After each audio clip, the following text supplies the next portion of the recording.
Assalomu alaykum. Zominlik ketuvchi mehmonlar.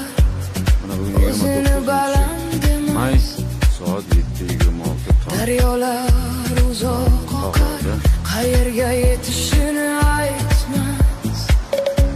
Faqat inson qalbi so'rayveradi. Judayam ko'p. Mana ertalabdan yana oqim kelib boshlayapti. Keti uzilmayapti.